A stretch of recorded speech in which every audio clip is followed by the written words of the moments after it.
আসসালামু আলাইকুম। আশা করি আপনারা সবাই ভালো আছেন। আজকের টপিক হচ্ছে কালার ইন ওয়াটার। একটা ওয়াটারের মধ্যে যে কালার আসে, কেন আসে বা কিভাবে আসলে সেটা আমরা কিভাবে মেজার করে থাকি সেটা নিয়ে আজকে আলোচনা।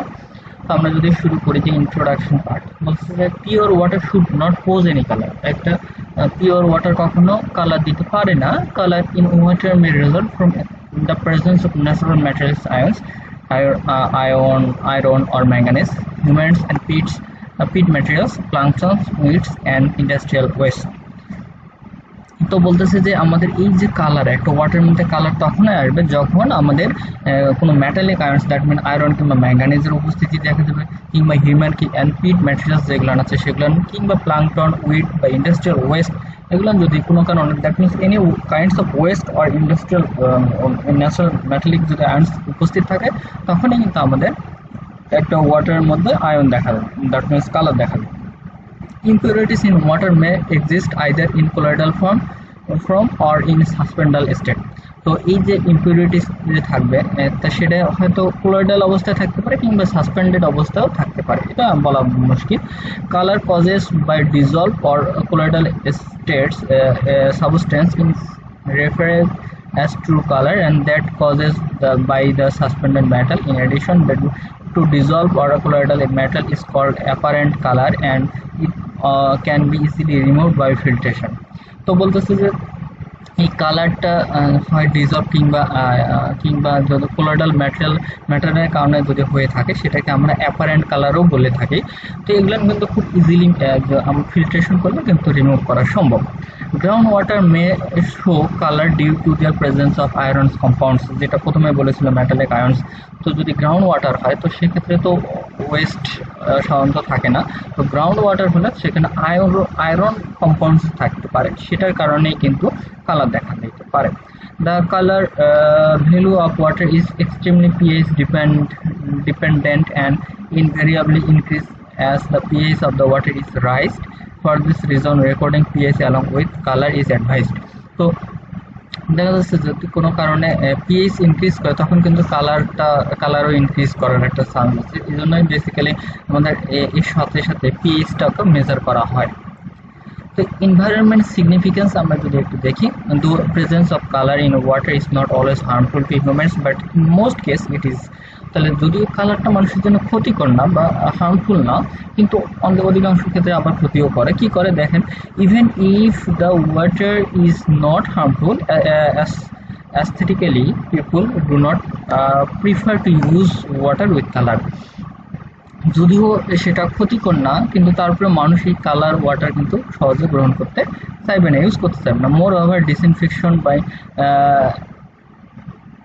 disinfection by chlorination or of water containing natural organics which produce color results from the formation of trihalomethanes, including chloroform and a range or to other chlorinated organisms, leading to problem which is a major concern of in water treatment. So it is important to limit the color of water for domestic supplies.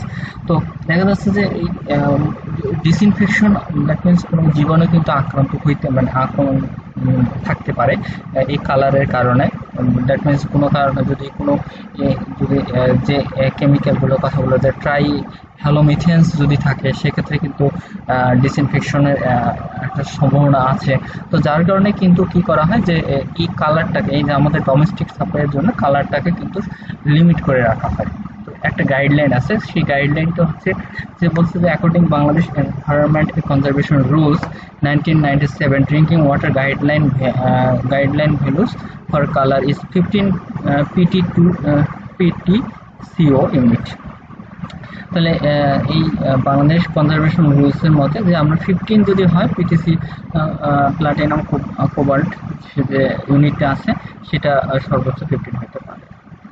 তো এর basically তিনটা method আছে: standard colour solution methods, dilution multiple methods and spectrophotometric methods. এই তিনটা মেথডে সাধারণত করা হয়, বাট আমরা আজকে এই স্পেকট্রোফটোমেট্রিক মেথডে করব। দ্যাট মিনস এটা আলো এসে সেটাকে একটা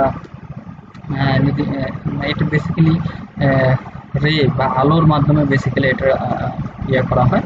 আমি যদি দেখাই আপনাদের স্পেকট্রোমিটার যদি একটু দেখাই, এটা হচ্ছে স্পেকট্রোমিটার। তো এখানে কি করা হয় দেখেন, তাহলে আমরা যদি একটু দেখি, বলছে যে কি কি লাগবে, কালার ডিস লাগবে, filtration system including filter paper, funnel, holder, beaker, এগুলো এটিসি লাগবে।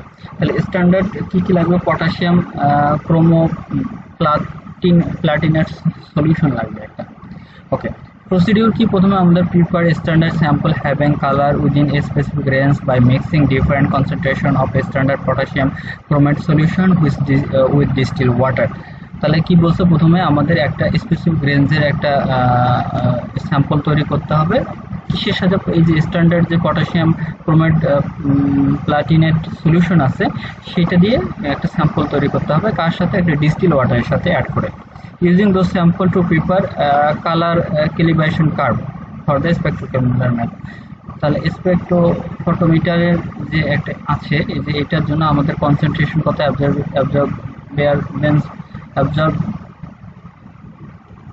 কনসেন্ট্রেশন কত আর অ্যাবজর্বেন্স কত, সেটা আমাদের ইয়ে করতে হবে, একটা কার্ভ তৈরি করতে হবে।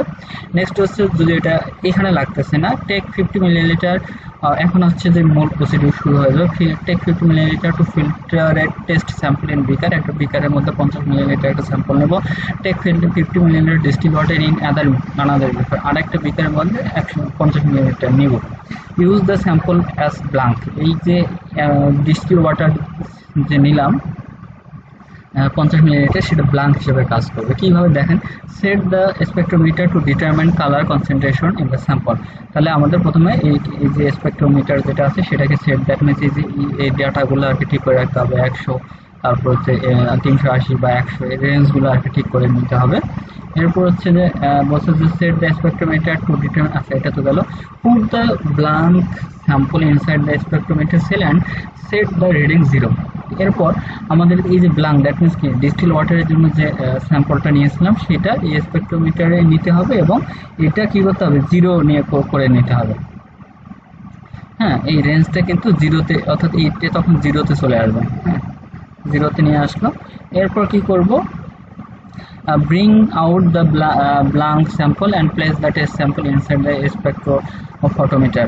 তো এই এরপর কি, এই যে আমরা এখানে রাখছিলাম, সেখান থেকে এই যে ডিস্টিল ওয়াটারটা রেখেছিলাম সেটা, এটা 0 করেছিলাম, তারপর এটা বাইর করতে হবে এবং যে ওয়াটারে আমরা কালার মেজার করবো সেটা এখানে রাখতে হবে। এরপর কি করতে হবে, after a while the display will show the colour concentration of the sample. তারপরে কিন্তু এই এখানে কিন্তু দেখাবে যে মানটা কত, সেটা কিন্তু চলে আসবে। তাহলে এইভাবে বেসিক্যালি আমরা খুব ইজিলি আমরা এই কালার মানটা, কালার কত সেটা নির্ণয় করতে পারি। তাহলে স্যাম্পল, এখানে সোর্স, আমরা স্যাম্পল আপনার ডাটা থেকে আমরা কালেক্ট করতে পারি, যে কোনো যখন আপনার ল্যাবে করবেন সেখান থেকে পেয়ে যাবেন sample, source of the sample, temperature কত ছিল, কালার, যে কোনো একটা যে রেজাল্ট আসবে সেটা পিটিসিও, প্লাটিনাম, কোবাল্ট, সেই রেঞ্জে চলে আসবে। তো এখন এই পর্যন্তই। যদি কারোর কোনো প্রবলেম থাকে লাইভ ক্লাসে আপনি জিজ্ঞেস করলে আমি সেটা সমাধানের চেষ্টা করব। আল্লাহ।